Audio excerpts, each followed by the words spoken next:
89 or 99? 89 in English.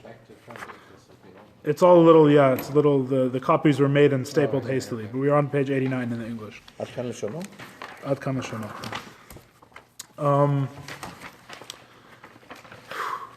How to summarize what we did last time, briefly.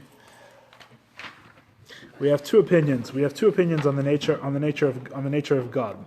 We have the Rambam, we have Maimonides' opinion, and we have the Maharal's opinion. The Rambam says essentially that God is a being of intellect, to some extent, to whatever extent he says. Really, the Rambam says we cannot know God's essence in any way. We only know God in the negative, by negative definition, by saying what he's not. Nevertheless, this, for the Maharal, is too much of a definition. So the Rambam ends up saying that God is the knower, the knowledge, and the known. He is the being whose knowledge is not like our knowledge. The Maharal says that God's knowledge is not an aspect of him whatsoever. His knowledge is external to him. He is a united, undivided, simple essence which is not related to anything.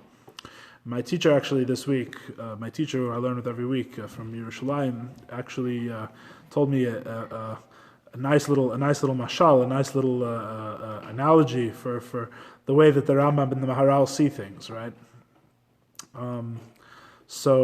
So they have different ideas of God's abstraction, right? So let's say that you want to So a person their whole life, right? A person their whole life knows only that you can heat food by fire, right? His whole life he grows up in a village. The only way they heat up food in the village is by fire. They roast it. There's an actual fire there. And then one day he comes into the civilized world and he sees that there's a machine that they call a microwave, right? In the microwave there's no fire. It doesn't even look like anything's hot. There's nothing red. There's nothing glowing, and somehow this warms up the food. Right, so my teacher said this is like a non-religious understanding of God and the Rambam's understanding of God. The non-religious understanding of God is you go through life and you see that everything is understandable to some extent by intellect. Everything is limited. Everything has divisions, is made up of parts, can be analyzed, can be grasped by the intellect. So you conclude that the only type of thing that there is an intellectual thing, right? Comes along the Rambam and he says that no, there is actually something that must exist beyond intellect, that it itself is not intellect, but it lends intellect to the world. In other words, God is like a microwave, which is a funny thing to say. But God is more like a microwave. You don't need fire to make fire. You have a God who is completely beyond understanding, and he is what makes the understandable world. And the Rambam demonstrates why there must be something beyond fire. To have fire, you have to have something more than fire. You can't have just fire all the way through. You have to have something at the beginning that it itself isn't fire, but it makes everything else warm. It itself is not warm, but it makes everything else warm, right? This is basically the Rambam's understanding of God. What does the Maharal come and say? The Maharal comes and says that you don't need the food doesn't get heated up by fire. The food doesn't get heated up by a microwave. The food gets heated up by the passion of the cook, or the excitement of the cook, or the love of the cook. Right? And what's the idea? The idea is that passion and love can't heat up food. Right? There's no connection. It's something that sounds vaguely like maybe it should work, but just because that's the way our language works, really there's no connection. And the Maharal, that's his understanding of God. The Maharal's understanding of God is that between God and the world, there is no logical connection whatsoever, right? You already have to think outside the box to see how there's a connection between the microwave and the world, right? Especially if you live your whole life thinking that the only way to heat something up is fire, right? You have to be a little bit of a chacham to realize that there's other ways of heating things up, that even a microwave, even something where you don't see the fire, heats up the world. It's the same with the Rambam. There's something which is above intellect, which is not grasped by intellect, which makes the world. The Maharal is at a further level of abstraction. The Maharal says that also is limiting it. You're saying that God is like a microwave, which means God is a being that's made to heat up food. God is not like that at all. God is like the cook. God is like the chef. He's completely removed. The chef has no way of heating up the food on his own, and therefore the heat that's in the food reflects nothing of the chef. The chef is completely removed, right? That's the idea. Problem, because this is like I'm fantasizing. Because unless you see the proof that yes, you can heat things without having fire, right? We do not really know if this really happens. The Rambam would argue that there is proof, right? That's the whole idea. That's why the Rambam is teaching a philosophy, right? The Rambam says that if you analyze everything, you really understand everything, you'll see that what we think actually comes from fire, there must be something that comes before from which the heat comes. Right? I'm just saying in the nimshal simply, without getting into all the details. In the analog, that's what we would say, the analog of the analogy. So that's just a very rough metaphor, but I thought it was an interesting way of something to think about. In any case, so what we began to do at the beginning of this chapter is the Tzemach Tzedek has begun to ask a question on the Maharal. Right now, as we explained at length even before last week and last week as well, each of these positions, the Rambam's position and the Maharal's position, each answer different questions. In other words, their explanations as an explanatory system of explaining how everything works, covering all the questions we have about God, each has their advantages and their disadvantages, right? So we explained last week that the Maharal has an advantage and a disadvantage. The advantage of the Maharal's approach is that, as we explained, this is what the Tosfos Yom Tov said, right? We said to defend his teacher, the Maharal, he explained God's knowledge is completely separate from him. God's knowledge of the world is completely separate from God. Therefore, he can know a changing world without he himself having to change. If he's one with his knowledge, if he and his knowledge are really the same thing, then a changing world, at least theoretically, has some effect on him. Right? Because his knowledge is of the world, and things in the world change. Any type of change, something is here and then it's there. Something was ice and then it melts into water. Anything at all. Seemingly, if God is his intellect, that would imply some sort of change in the Creator. Right? At some level, and the truth is, obviously, the Rambam has his own answer to that question. We're not dealing with that. At some level, if God is his intellect, then his knowledge of a limited world must in turn limit him. If the world changes, then God himself must change. The Maharal's position, that God is not one with his intellect, but is totally beyond his intellect, that his intellect is external to him, the Maharal's approach therefore says that a changing world doesn't affect God at all. It only affects God's intellect, and God's intellect is not one with him. On the other hand, this is really only a small band-aid on a huge issue with the Maharal's position. And the huge issue on the Maharal's position is that the Torah calls God Chacham. The Torah says God is wise. The Maharal says that God is not wise. God is just God. Right? That's the whole difference between the Maharal and the Rambam. So when the Maharal says that God is just God, and his seichel is external to him in some way, whatever that means. And we still haven't explained how that even works, right? Or if we can, we haven't even explained if we can explain it. That's a better question. But because the Rambam's position, he says, is not explicable, right? The Rambam simply says God knows in a way that we don't know, and he's completely beyond understanding, right? We have yet to see if the Maharal's understanding of how God knows what we can grasp of that. That's a separate issue. So what was I saying? So we haven't even explained what it means for the Maharal to say that God's knowledge is external to him. But if God's knowledge is external to him, what does it mean when the Torah says God is a chacham? Or the other things it says, Hashem is ohev, right? All the different descriptors. God loves, God knows, God is wise. What is it? What are all these descriptors that the Torah gives? Right? And the Torah is obviously true, and is God speaking about himself. So how can it be true that God is wise or God is loving if all of his traits and all of his aspects, according to the Maharal, are separate from his being, right? The Rambam, on the other hand, has the opposite problems, right? The Rambam, when he says that God knows a changing world by knowing himself, that seems to imply some sort of limitation or some sort of change on God, granted. But the bigger problem, so to speak, what seems to be the bigger problem, that the Torah calls God a chacham, the Rambam has that covered. Of course the Torah calls him a chacham, because he himself, simply by being himself, is his chachma, right? He, by knowing himself, is the height, the greatest form of knowledge, the greatest form of love, and all these different things. In fact, the Rambam explains in Moreh Nevuchim that all of these different terms are really just different words in their highest form, are just different words for the same thing, and that same thing is God, right? When you use the different words, you say echad, or you say chacham, he is one, he is wise, he is loving. The words one and wise and loving in their highest form, according to the Rambam, are simply just different ways of referring to God, one reality. Why is it even needed? Why is what even needed? Why not using God and that's it? Why do you need to put that? I mean, that's that's a fair question. The Rambam's answer to that question. Yeah.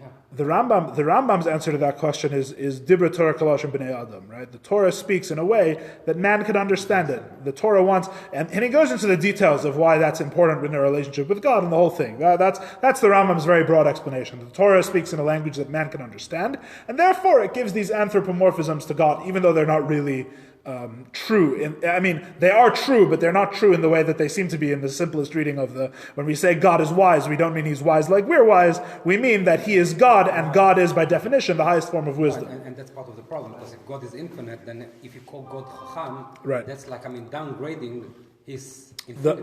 The Rambam's answer to all of that is simply that the Torah is not telling us the emes from God's perspective. It's telling us the emes for us to be makabel. That's for us to receive the truth.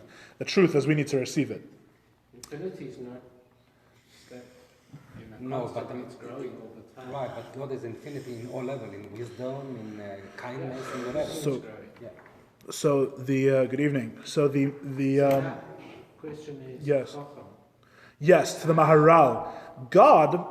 Do we have the proper understanding of what that means? Of what even the word Chacham means? That's a good question. That's what we're discussing. So the Rambam, at least we understand, from the Rambam's position, he says that God is his wisdom, and wisdom is God, and it's all united in one thing. So we understand how the Torah can call God Chacham, even though it's not Eyal's right. Even though when we say God is wise, we don't mean wisdom as we know it, or the limited form of wisdom we might assume. Nevertheless, ultimately it is true to say that God is wise. He is wisdom. He is wisdom. Wisdom is him, and he is wisdom, and it's all one being. That's according to the Rambam. The question is now on the Maharal. The Maharal says emphatically that that's not true at any level. You cannot say that God is a Chacham, it seems, right? He still says that God knows everything. He still says that God is omniscient. But how can the Torah say that God is a Chacham, that God is wise, if, as the Maharal claims, his knowledge is external to him? That's the current question. Okay, page 89. Bir Divreihem. The explanation of their words, meaning the words of the Maharal and the Tosfos Yom Tov that we read last time, the Maharal and his student who was elaborating on the Maharal. We're on page 89. They disagree with the Rambam and his Vesiyata and his helpers, his crew, the Rambam and everyone that thinks like the Rambam. They disagree. With regards to what the Rambam says, that knowledge is the substance of God, that knowledge is God himself. In other words, that God and his knowledge are united and inseparable and are the same thing. They're basically two different terms for the same thing. God and his knowledge are one. He is the knower of the knowledge and the known. He knows everything by knowing himself. And there's obviously no action of knowing, right? There simply is him being God. And through that, he knows everything, which is a mysterious process that we cannot understand, according to the Rambam. So the Maharal disagrees with that whole thing. This, that he's the knower, the object of the knowledge and the knowledge itself. The Maharal disagrees with all of this.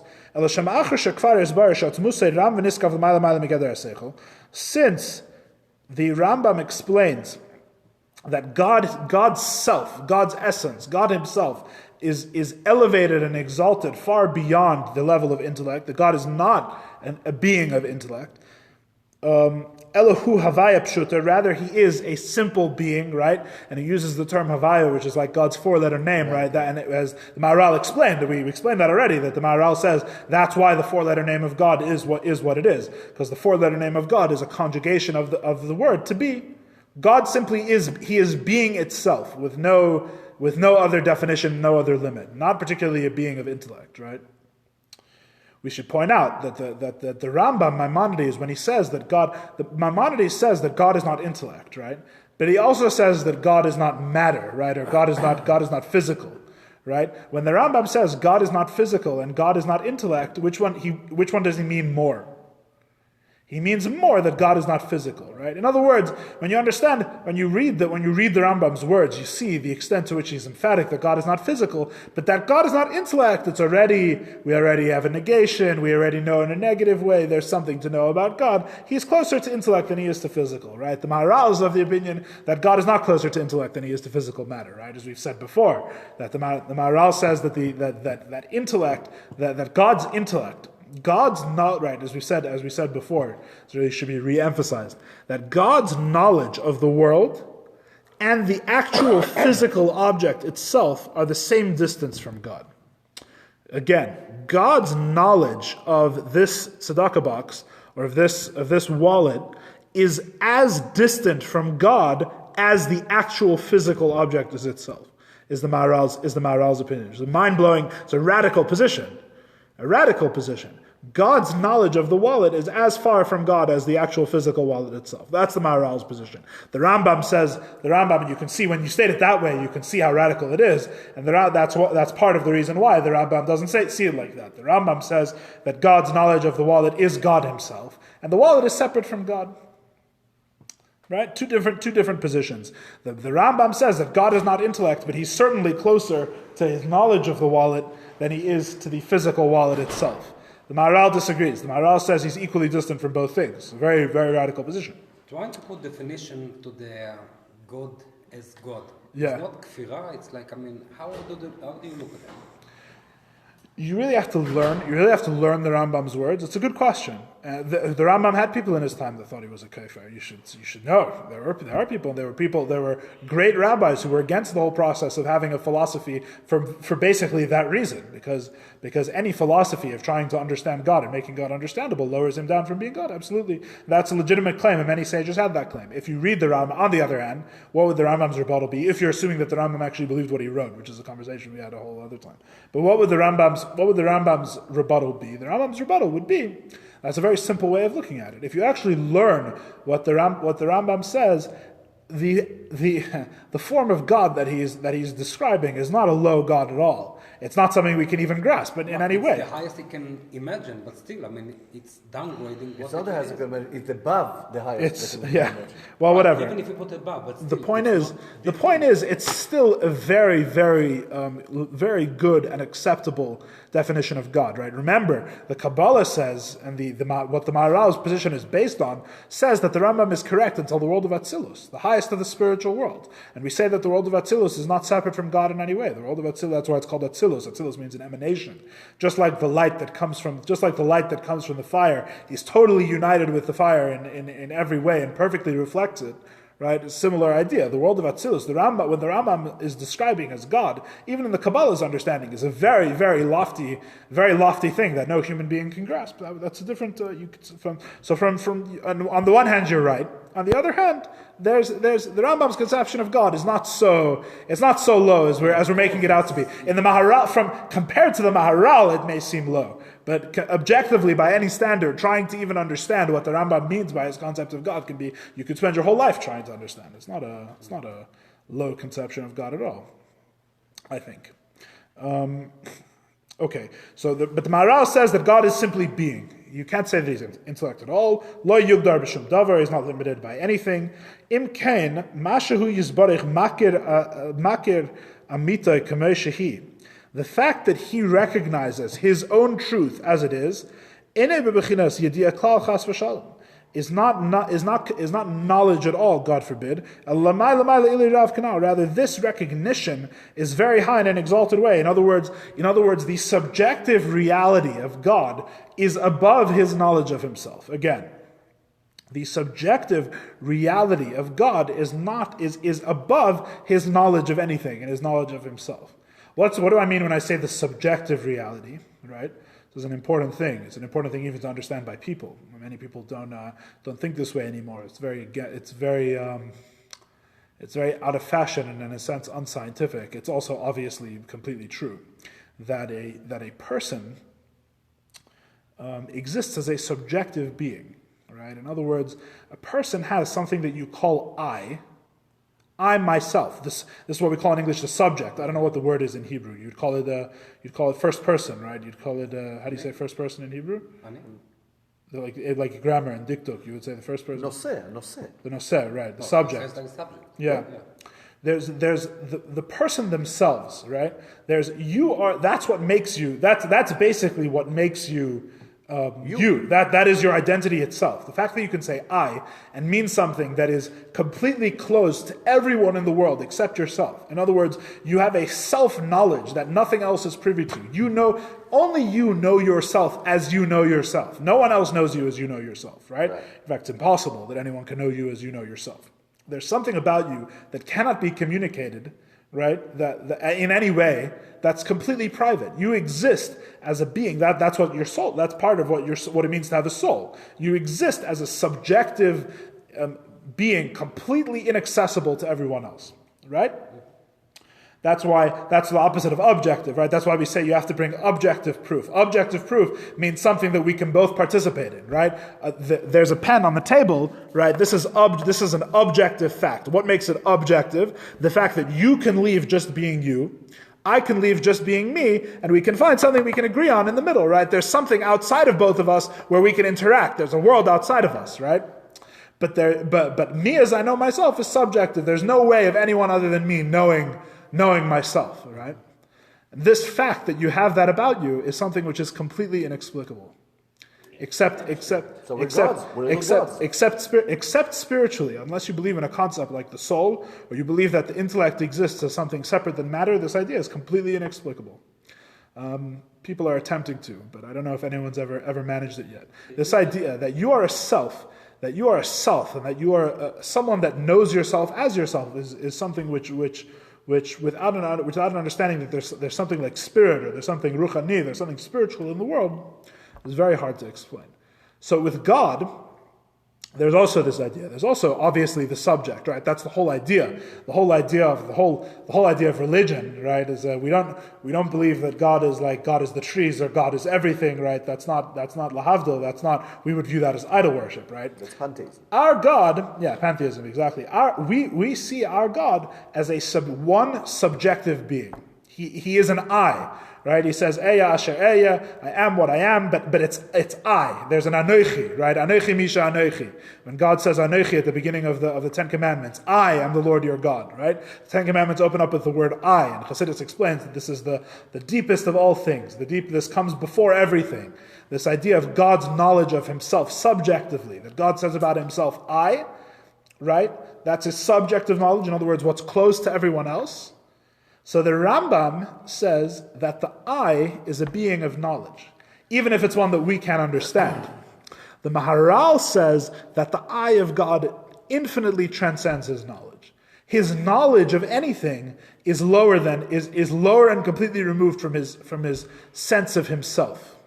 So what the Maharal is saying is that God's knowledge of himself, if he actually knows himself, is much lower than his actual subjective identity. Right? That's the distinction between him and the Rambam. We're just using a different terminology to say what we were saying already. Right? When the Rambam says God is the knower, the knowledge, and the known, what does that mean? That means that he and his knowledge of himself are not two separate things. His subjective being and his knowledge of himself and the knowledge of the whole world and the knowledge of everything is all the same thing. It's united. That is part of his subjective reality. When he says I, that's what he means. When God says I, he's referring to the knower, the knowledge, and the known all together as one. Right? This infinite being which is beyond understanding, right? Who knows everything by knowing himself. The Maharal says that when God says I, he doesn't mean knowledge at all. Knowledge is also external to him. When he says I, he means something completely beyond our understanding in every way.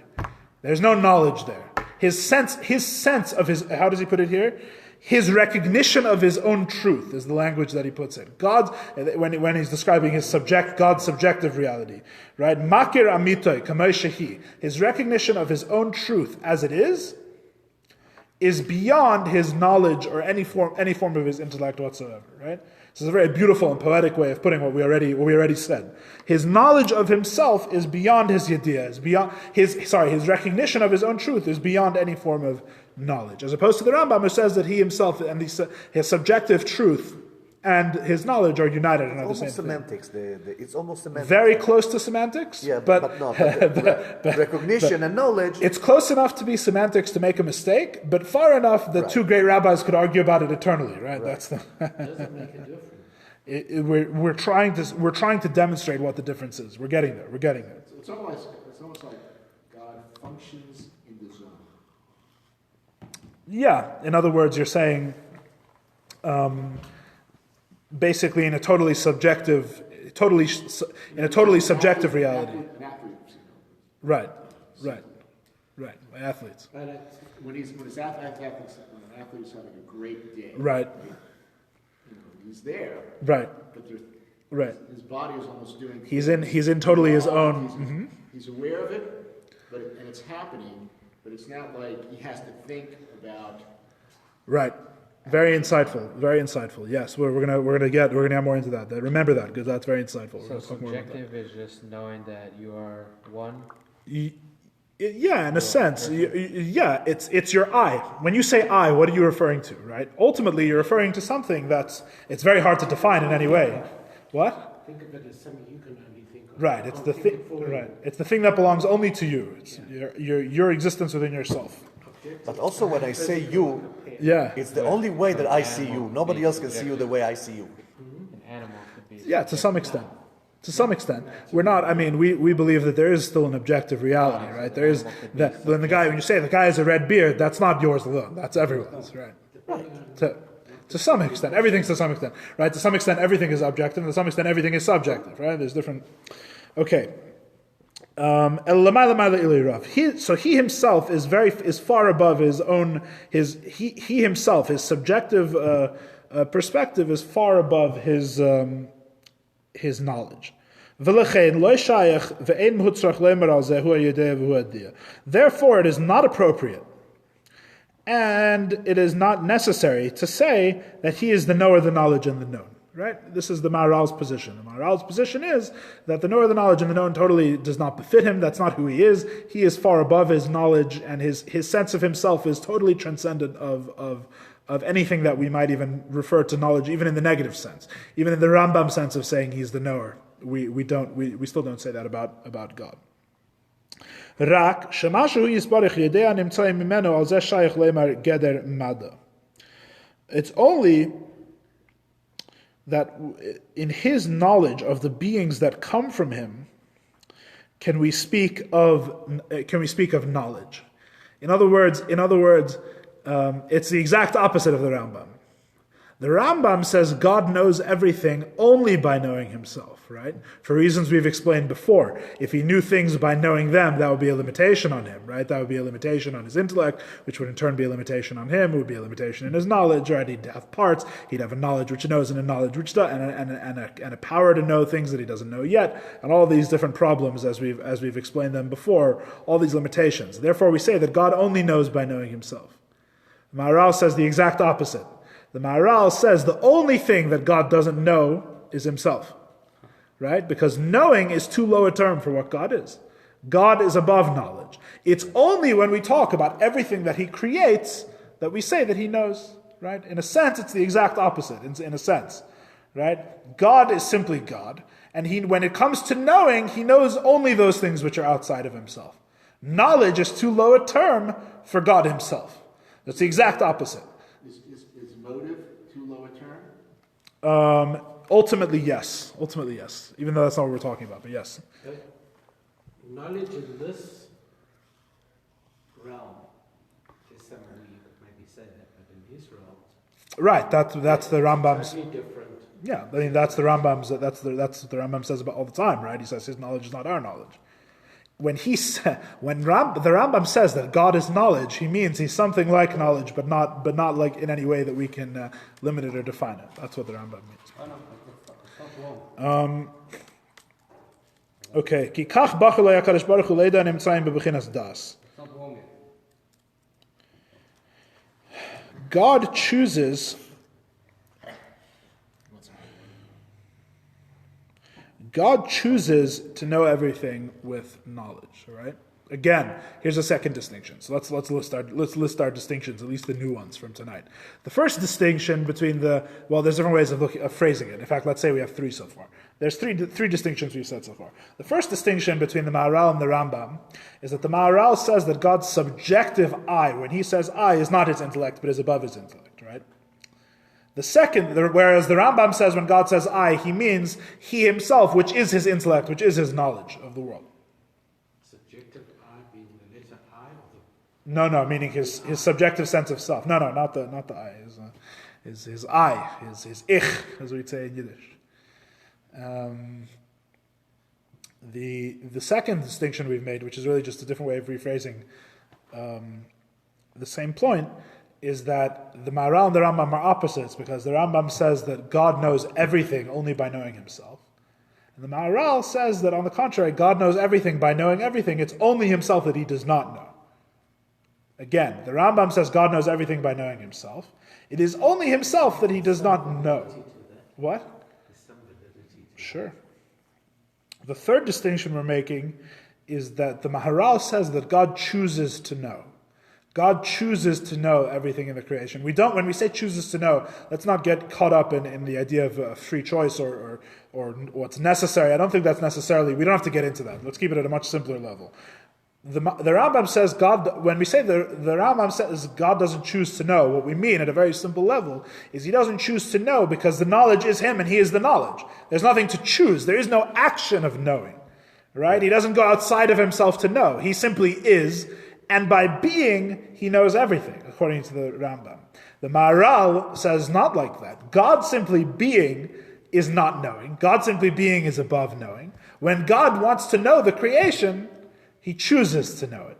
He chooses to know the creation. He goes outside of himself to know it.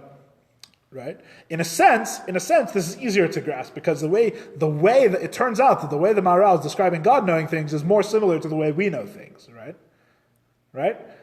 Which is the whole problem. This is where all the problems start, right? Because the whole reason the Rambam says God knows things differently than we do is to solve a whole bunch of problems in how knowing things put limits on the Creator, right? So he solves that by saying God knows everything by knowing himself. He's infinite in all these things. In Hebrew, there's no active to the shoresh da. אין שום דבר active. Only passive. What was I going to say? So the Maharal says that knowledge is more, in this sense, right, we mustn't get confused, God forbid, and say that either of them are comparing God to a human. But in this sense, because he doesn't have the Rambam's limitations, and we still haven't figured out how he gets away with this, right? That's the $1 million question. That's what we're working towards. How is it possible he can get away with this, right? But he's saying that God knows, not unlike how we know. He's saying God is a subjective being who has nothing to do with knowledge. He's totally locked away within himself as a subjective being. When he wants to know the world outside of himself, he has to venture forth from his subjective knowledge of himself. He goes out and he knows the world, right? He knows something objective. He knows the wallet, right?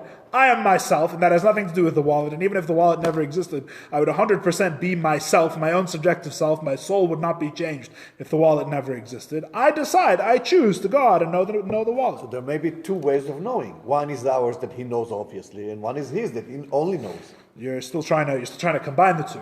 Yes. I don't understand the two well enough to combine them yet. I'm still stuck on the. Right. I'm just messing. Okay. Let's see. Ronnie is such a chassid. That's how you know Ronnie's a chassid, because he's always looking for the achdus. He's looking for the way the two things go together. If there's anything left that doesn't go together, it's a problem. You have the time? Sorry, I don't have a watch with me. 20 minutes. 20 to 9? Okay, good. Plenty of time. Page 91. So we have our three differences. Let's recap them again, because it's good. It's a good way. The Tzemach Tzedek is saying it much better than I could say it, obviously. So we can understand the distinctions well. Yeah. So let's go through them again. There's the three things. The Rambam and the Maharal, first of all, disagree on what the subjective nature of God is. When God says Anochi at the beginning of the Ten Commandments, when he says I, the Maharal says he's saying something which is completely beyond knowledge. The Rambam is saying that thing is one with the knowledge. The knowledge and it are the same thing. I have no idea. That's a good question. Probably pretty different. I'm not sure. Actually, I don't know. I can't do it in my head.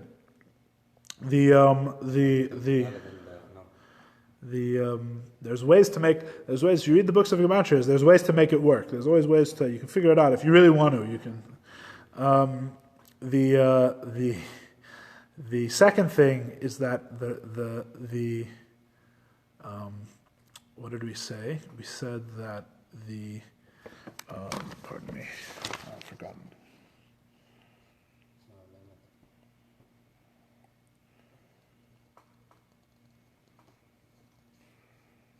Right, he's completely above his knowledge, and when he wants to know something, he leaves himself to learn it, right? He doesn't know it by knowing himself. And he chooses to know things outside of him. And the third thing is that the Maharal and the Rambam are the opposite. That when the Rambam says that everything God knows, he knows only by knowing himself. The Maharal says, on the contrary, everything he knows by knowing the thing that's external to him. It's only himself that he does not know, because he himself is above the knowledge. Okay. It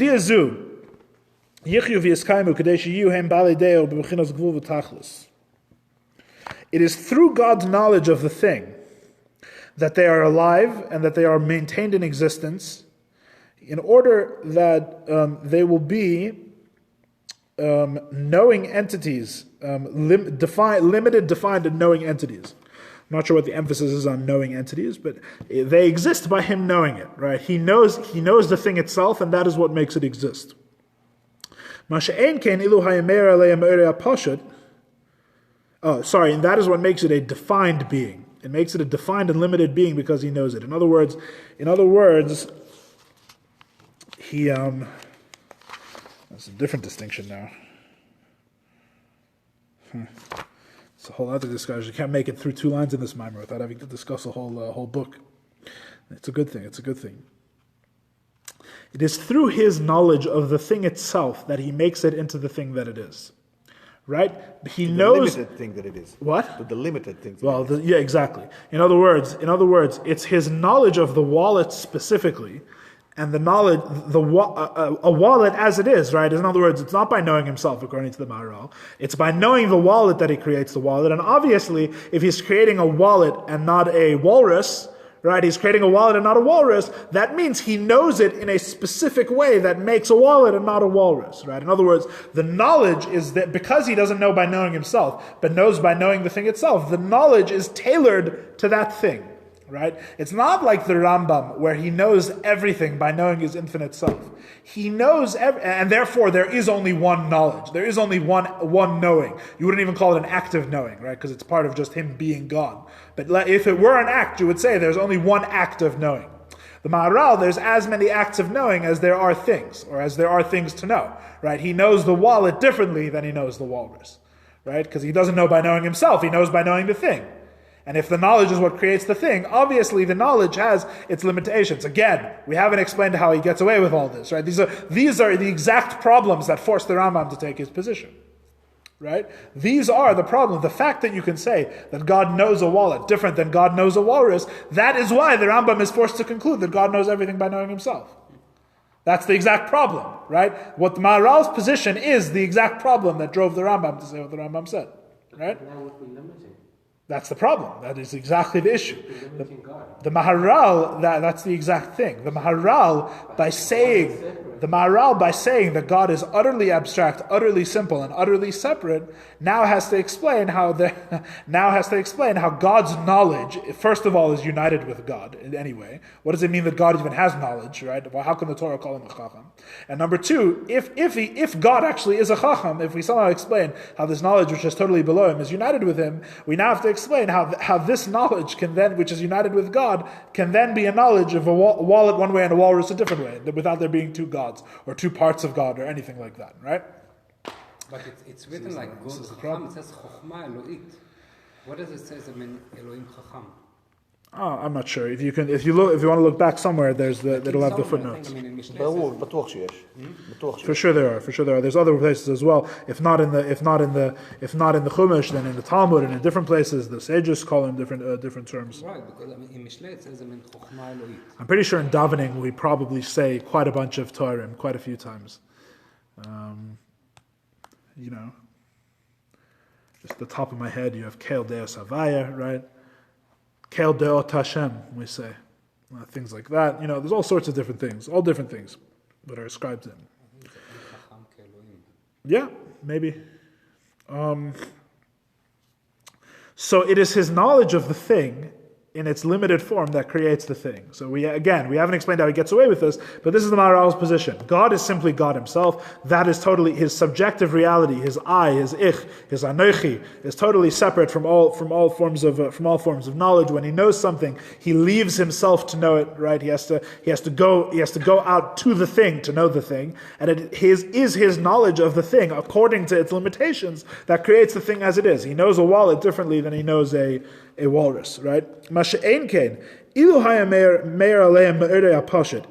on the contrary, God would shine upon them his simple light. In other words, if God did not use the intervening process of knowing the thing on its own terms, but rather simply created from himself, right? Why have knowledge in the first place? Let God just create everything simply as he is, right? Because on the Rambam, right here, it's a whole different subject. Okay, I'm leaning back. It's a whole different subject.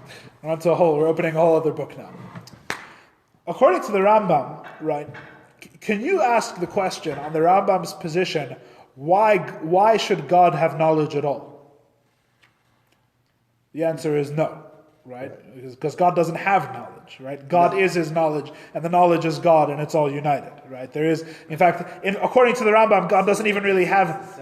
According to the Rambam, God doesn't even really have knowledge, right? That's the thing. According to the Rambam, God doesn't even really have knowledge. There's just God.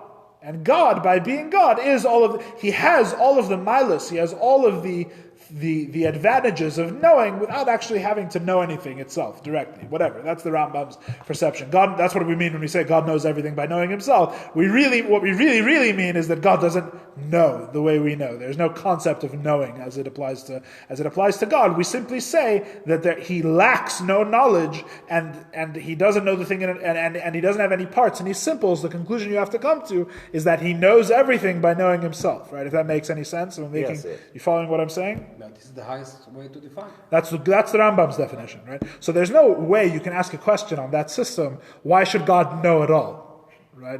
Why should he have knowledge? The answer is, you didn't understand. He doesn't have knowledge. He doesn't have anything, right? There's just God. You can say that either. He just is what he is. He is God. It's not that he doesn't have, he doesn't need to have. Yeah. First of all, no. In the Rambam's definition, first of all, he can't have. First of all, right? You have to understand in the Rambam's position. If he makes sense, if he's a logical being, if it's logical, if we can understand God at all, if there's anything we know about God, we know that he's simple and he doesn't have parts. Therefore, he can't have a knowledge separate from him. His knowledge must be one with him. I don't understand what it means to have knowledge that's one with you. So what he has is really not knowledge at all. It's just what I call knowledge, because I don't know what he has at all, right? That's basically the Rambam's position. I don't know what he has. I just know that number one, he's completely simple, and number two, he knows everything. How those two things can go together, the Rambam says it's God's business. It's not my business, right? Yeah. There's no answer to that question. If you knew the answer to that question, you would be God, right? That's basically what the Rambam says. So on that system, you can't ask the question, why know anything at all, right? It's ridiculous. If you understand the position, you understand that's a ridiculous question. There's no why know anything, why have knowledge. God doesn't have knowledge. God is just God, right? And through being God, he knows everything. That's basically what the Rambam says. On the Maharal's position, it's a very good question, right? God, even given that God wants to create a world, right? We've said that his knowing the world is basically an intermediary to him creating the world, but he doesn't need an intermediary, right? God could just create the world, right? Why have a thing called knowledge at all? He himself is not knowledge. He is completely removed from knowledge. What is knowledge? Knowledge is this process of him leaving himself to settle on a reality, right? He decides to know a wallet, and it's that knowledge of the wallet that somehow creates the wallet. That's what we're saying. We're building up the Maharal's understanding of creation. So, if that's the case, you could say, why bother knowing the wallet? Why not just create the wallet? Right? If knowledge is not necessary, if knowledge is not a necessary step, if the word God, when God says Anochi, when God says I, that doesn't entail knowledge and knowledge of everything and all these things, why not just create the wallet? Create the wallet from your I. Why do you have to create it through knowing it? Right? Saying it differently, because have to always makes a strange question by God, because we feel God can do anything. So let's put an easier way of putting it. What is this idea of knowledge, of God knowing something, add to the Maharal's understanding of creation at all? Why even have it? right? You have a world. You have a God who's completely removed from anything and not defined in any way. So if you have a God that's completely removed, just say, God creates the wallet and whatever the explanation is for how that's possible. If there is an explanation, if there isn't one, what's this idea of God knows, right? Because as we've explained, God's knowing something is as far from him as the actual physical wallet, right? It's like you're making two trips. You're putting it at two removes. What's the point? I have to completely leave myself and stop being God, so to speak, lower myself down to the level of knowing something. And then I lower myself down also to the level of creating a physical thing. Now to the Rambam, those are very different, because God knowing it is simply part of who he is, and the physical being is completely removed from him. To the Maharal, they're both completely removed from him. Knowing the thing is completely removed from him, and creating the thing is completely removed from him. So why have the knowing at all? You understand the question? Stated clearly enough? You understand? You follow with me a little bit? So the answer is like this, because it's through God knowing it that allows it to have a limited form. Right? As the Tzemach Tzedek says here, if he simply radiated upon them his simple light, which we're not even going to go into what that means at this juncture, right? If God simply created the thing from his eye, right? If the wallet was simply an expression of what God subjectively is, if he went from Anochi and he said, from my Anochi, I will create a wallet and I will create a walrus, right? If he went from his Anochi, from his eye, from his subjective self to create these limited creations, they too would be completely infinite and unlimited. And they too would be above knowledge and understanding. Right? Obviously, because he wouldn't have created knowledge in the first place, right? You understand? The point is, God wants to create things that have limits. The limiting factor, this is one way of looking at it, right? This is a very complicated subject and we could spend a lot of time talking about it. But in one way of looking at it is that the limiting factor on the wallet is everything that's knowable about it. What makes the wallet not infinite is everything that we can understand about the wallet. In other words, the process of knowing it is what gives it a limited and defined identity. This is completely different.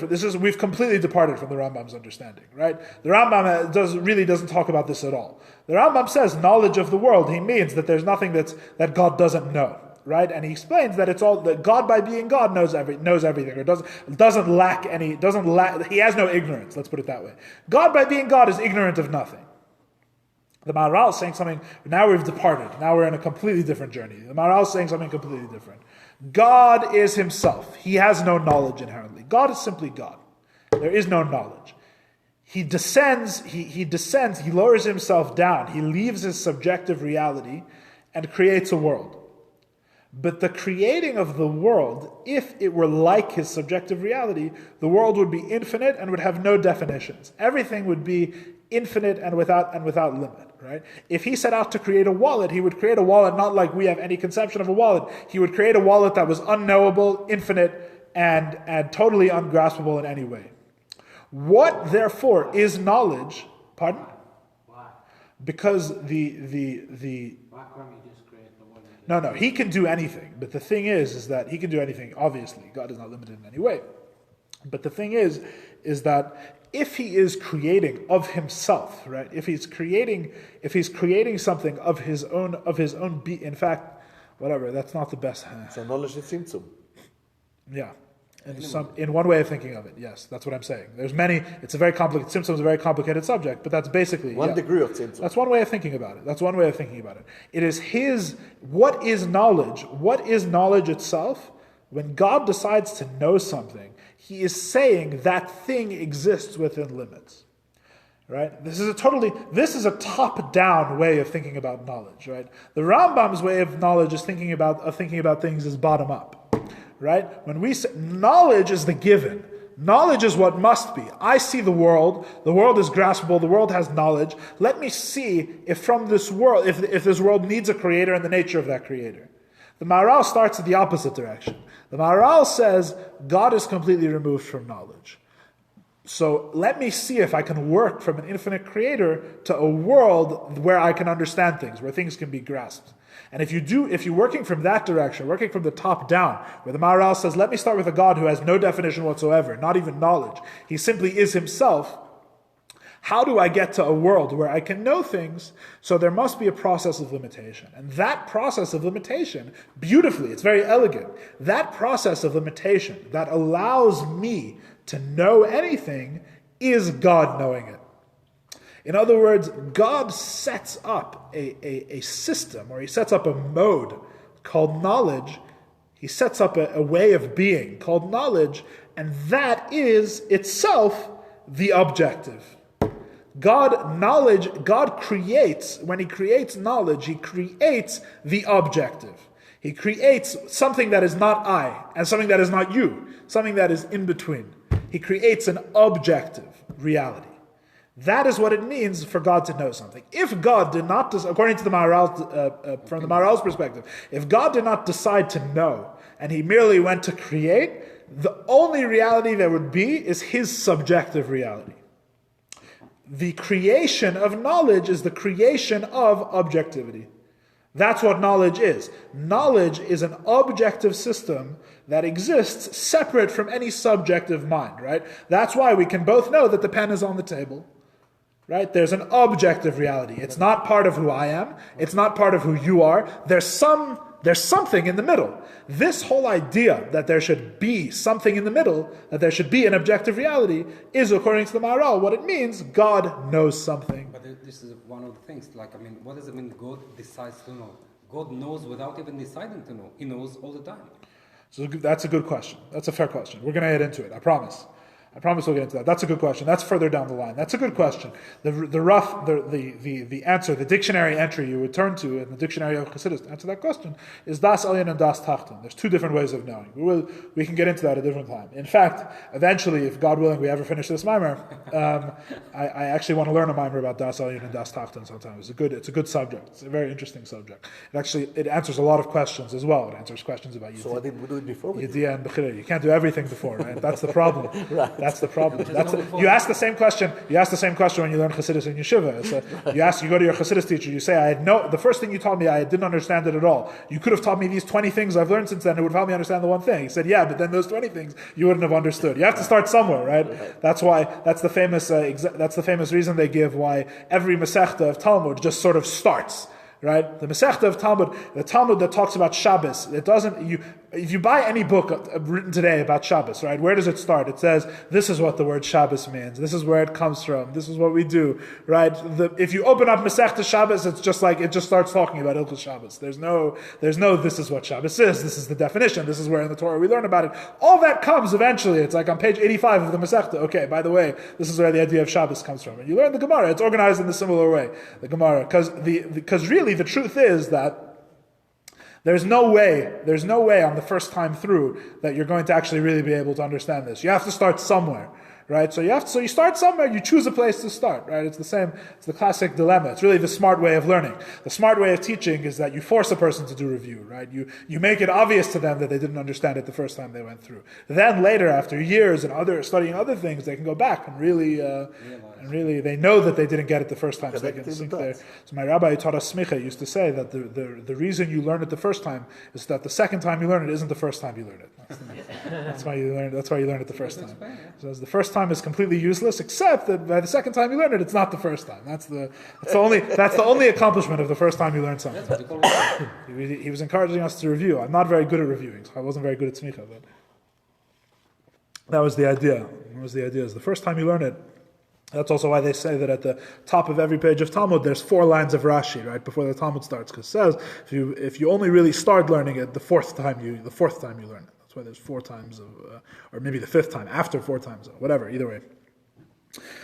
In any case, wow, to the Maharal, therefore, since God's subjective reality exists totally above even knowledge, right? His knowing something is what creates the possibility for objectivity. When he decides to know, what does it mean when God knows the wallet and by knowing it he creates it? It means that it's a 2-step process. First he decides that something can exist outside of his subjective reality. There's something that can exist that's not God. And then he chooses within that to know the wallet. There's a thing that's a wallet that I know that is not my subjective reality. Right? So it's at a very basic level. So to the Rambam, so when it turns out that when the Rambam and the Maharal are talking about knowledge, they're really talking about two completely different things, right?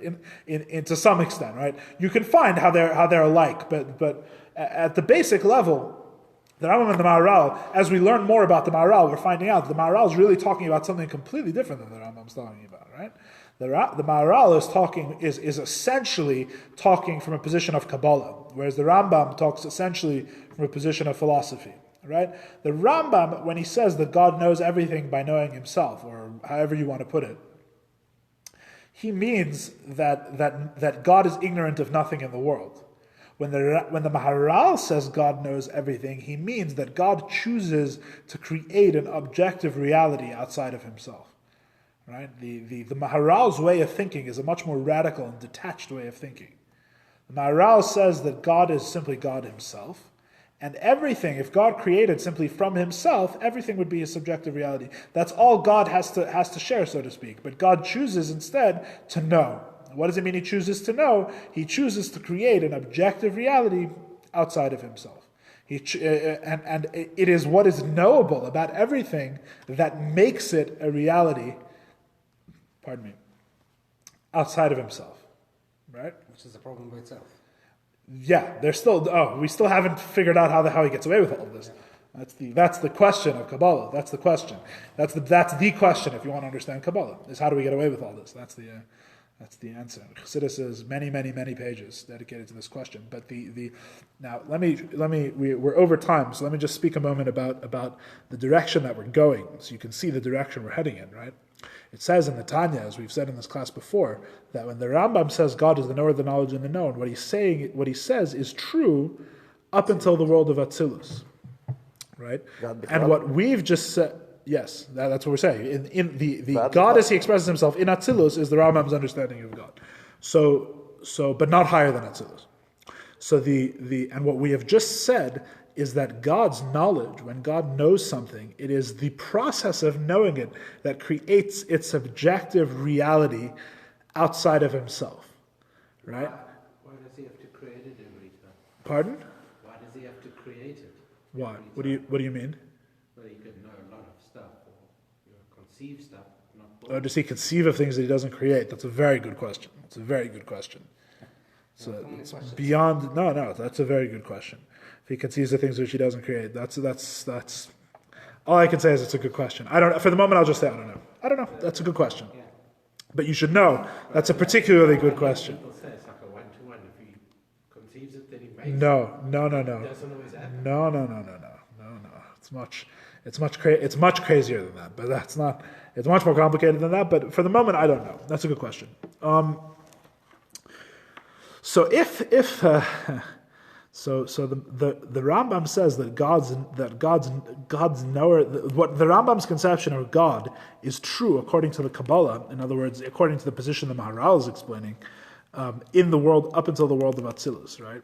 So now you go and put these two facts together, and you start to see how the system is beginning to flesh itself out. The question then becomes, what is the world of Atzilus, right? What is the world of Atzilus? God creates a reality, right, in which he is the knower, the knowledge, and the known, and he knows himself.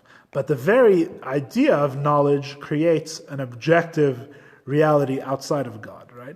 And it turns out that Atzilus is the place, making Ronnie very happy, is the place where these two things are combined. And that is what's special about Atzilus. What's special about the world of Atzilus is that on the one hand, it's a place where God knows. You have the knower, the knowledge, and the known. On the other hand, the knower, the knowledge, and the known are still completely united with God. The knower, the knowledge, and the known refers to God in the world of Atzilus. So in other words, you have an objective reality outside of him that, on the other hand, is completely reflective of him in every way. You have something that is outside of him and yet united with him. And this is the accomplishment of the Kabbalah. The accomplishment of the Kabbalah, and really the accomplishment, in my very humble opinion, it can only fully be understood according to Chassidus, but the accomplishment of the Kabbalah is that there can be something which is outside of him, which is objective, which means we can relate to it, which means in some sense it's like our world, in some sense it's like the wallet, but on the other hand is completely united with God in every way. And according to the Kabbalah, what does Mashiach mean? What is the goal of, what is the purpose of this world? It is to make the physical world into Atzilus. It's to remove the difference between our world and that world. We are trying to turn the world into a place that even though he knows it objectively, it is completely reflective of him in every way. It's completely united with God, like the world of Atzilus. So that's the. But Atzilus itself is not united with him. It is united with him. That's why it is and it isn't, right? That's why it's called Atzilus, right? There's two. According to the two definitions of the word Atzilus, there's Etzel v'Samuch is one way that it's like God, it's close to God, and then there's Netzal, there's that it's emanated, it's to give. Yeah, propagated. It's sent out. It's sent outside of him. So it's both. It's him and it's not him at the same time. It's something that is not him, but that is transparent to him, right? That's where we have the whole idea of the It's like almost him, but not him. It's the It's not him, but it's representative of him, right?